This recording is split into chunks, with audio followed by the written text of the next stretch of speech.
Pemirsa, kita lanjutkan perbincangan terkait sidang lanjutan kasus pembunuhan Brigadir Yosua dengan terdakwa Ferdy Sambo CS, dan sudah ada kuasa hukum Baradae, Roni Talapesi, dan juga Martin Simanjuntak selaku kuasa hukum keluarga Yosua. Bang Roni, tadi Bang Martin sempat mengungkapkan kekecewaannya bahwa besok sidang tanpa suara atau tidak langsung. Tanggapan Anda sendiri bagaimana, Bang Roni?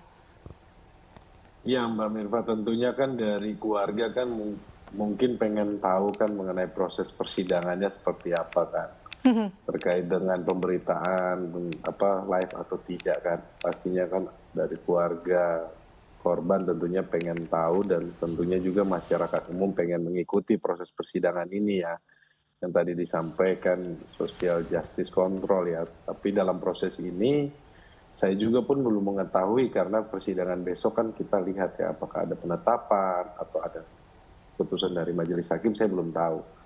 Tapi tentunya dalam proses ini wajar saja masyarakat mau tahu dan pengen mengikuti proses ini, karena proses ini kan bahwa ada di sini kan ada yang meninggal, kemudian dalam hal ini kan kelihatan bahwa klien saya sebagai pangkat paling rendah, kemudian masih muda sebagai tulang punggung keluarga, yang kami melihat bahwa di awal kami melihat bahwa klien saya ini coba disudutkan, coba dibuat untuk menjadi korban juga ya, menjadi kambing hitam ya. Tetapi dalam proses persidangan ini kan fakta-fakta terungkap kan bahwa klien saya tidak berdiri sendiri saja kesaksiannya kan.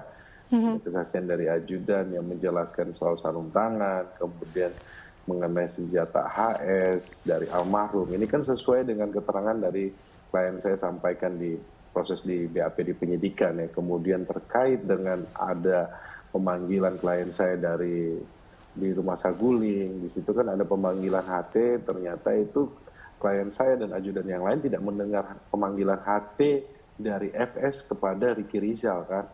Nah, kemudian juga waktu penembakan yang Ricky Rizal menyampaikan tidak mendengar karena terdengar dari panggilan HT dari saudara Romer, ternyata di persidangan itu terungkap bahwa Romer tidak pernah memanggil saudara Ricky Rizal di HT ya. Kemudian terungkap juga bahwa penembakan itu lebih dari 5 kali.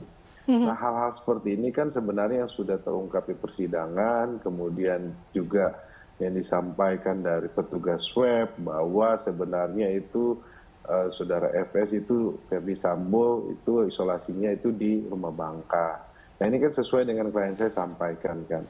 Jadi sebenarnya fakta-fakta persidangan ini, dalam posisi ini klien saya sekali lagi ya sebagai justice collaborator, kami dari tim penasihat hukum melihat dan menghargai bahwa kejujuran dan sikap kesatria dari klien saya ini untuk mengakui perbuatan ini karena rasa bersalah kepada almarhum dan keluarga korban, tentunya mau berkata jujur. Nah, seperti ini kami harapkan bahwa nanti besok di persidangan ini, biarlah proses persidangan ini berjalan sesuai dengan berkeadilan ya.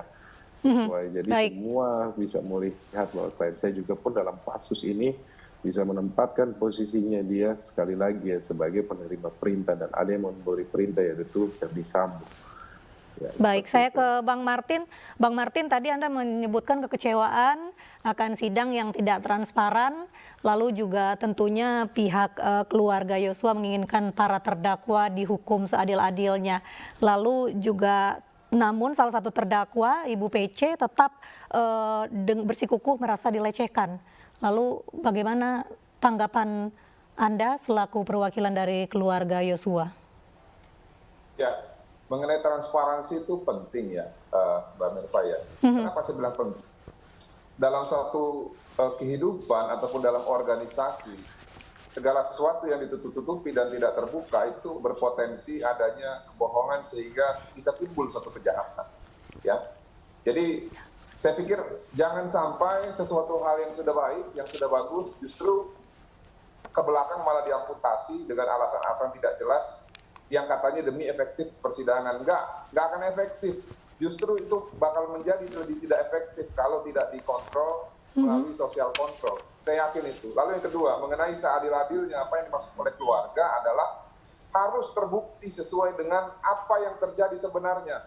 Menurut hemat kami yang terjadi itu bukan pembunuhan secara spontan, melainkan suatu pemufakatan jahat yang sudah direncanakan dengan matang yang bertujuan untuk menghilangkan nyawa dari anak klien kami. Sehingga apa yang menurut kami adil adalah harus terbukti 340 KUHP, ya, pembunuhan bercanda bagi aktor intelektual dan juga pelaku dalam hal ini. Nah, namun saya setuju memang untuk orang-orang tertentu seperti Barada E ataupun Richard Eliezer memang harus dibuktikan lagi apakah yang bersangkutan memiliki mens rea atau tidak, ya. Karena orang bisa melakukan apa saja, tapi apakah niat dia ingin melakukan itu atau tidak, itu yang harus diuji.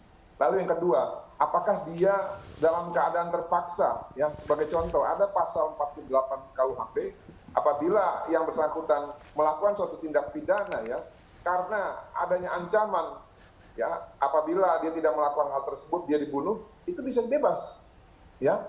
Saya bukan senang atau bagaimana, tapi enggak, kita harus seadil-adilnya nih. Adil itu bukan hanya untuk korban, tapi untuk pelaku juga, ya, yang memang dalam hal ini mungkin saja memenuhi dua kualifikasi tadi, ya. Lalu sehingga menurut kami haruslah terbukti pasal 340.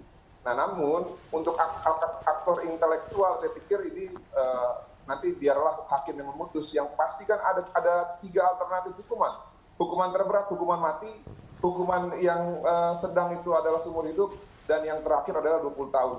Apapun vonisnya kami akan hargai. Tapi baik, Bang Martin, haruslah terbukti 340. Lalu mengenai PC, ya, dia mau ngaku apa kayak itu urusan dia. Terdakwa punya hak ingkar, nggak ada urusan. Tapi satu yang saya minta sama PC dan para penasihat hukumnya, jangan berlagak menjadi korban. Kalian di sini dihadapkan sebagai terdakwa, bukan korban. Kalau mau ngaku sebagai korban, buat laporan palsu lagi sana, biar di SP3 lagi. Barulah nanti ngaku jadi korban. Demikian, terima kasih. Ya, baik. Terima kasih Bang Martin, kita tentu berharap sidang besok dapat berjalan dan menguak fakta pembunuhan dengan sebenar-benarnya sesuai harapan Anda. Dan juga terima kasih Bang Roni Talapesi sudah bergabung bersama iNews dalam Breaking News malam hari ini. Selamat beristirahat. Ya, pemirsa, sidang lanjutan kasus pembunuhan Brigadir Yosua dengan terdakwa Ferdi Sambo CS kembali digelar besok setelah 1 pekan tertunda. Kita akan dengarkan seperti apa ulasan dari pakar hukum pidana Al-Azhar, Suparji Ahmad, dalam dialog di program iNewsroom tadi sore. Saya ke Pak Suparji Ahmad. Pak Suparji, menurut Anda kalau misalnya dilihat dari persidangan yang telah berlangsung selama sebulan, banyak saksi yang terkesan ragu-ragu dalam menjawab, terlihat dalam tekanan maupun terlihat sudah disetting secara jawabannya. Dan itu juga akan kemungkinan terjadi di persidangan pekan ini. Apa yang harus dilakukan sebenarnya? Ya, pertama kan kita apresiasi dari jaksa penuntut umum, ya, yang telah melakukan evaluasi. Evaluasi itu meliputi 3 hal, kan, teknis persidangan, teknik pengamanan, dan teknik publikasi. Berdasarkan evaluasi tadi, diharapkan persidangan ke depan itu lebih efektif, lebih efisien, dan lebih produktif. Ya. Antara lain apa? Bahwa bagaimana keterangan para saksi tadi itu adalah yang sebenar-benarnya, sehingga dengan mudah membuat terang benderang perkara. Jangan sampai, ya, yang terungkap di dalam persidangan itu masih keterangan palsu atau fakta atau yang data yang tidak sebenarnya. Ini saya kira juga menjadi tugas penting dari jaksa penuntut umum untuk menghadirkan kebenaran di dalam persidangan. Demikian pula bagi majelis hakim diharapkan juga bisa mengelola persidangan ini lebih efektif, efisien, dan produktif.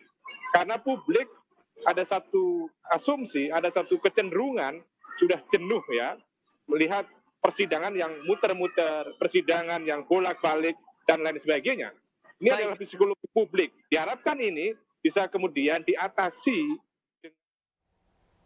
Pemirsa, Breaking News akan kembali sesaat lagi, tetaplah bersama kami.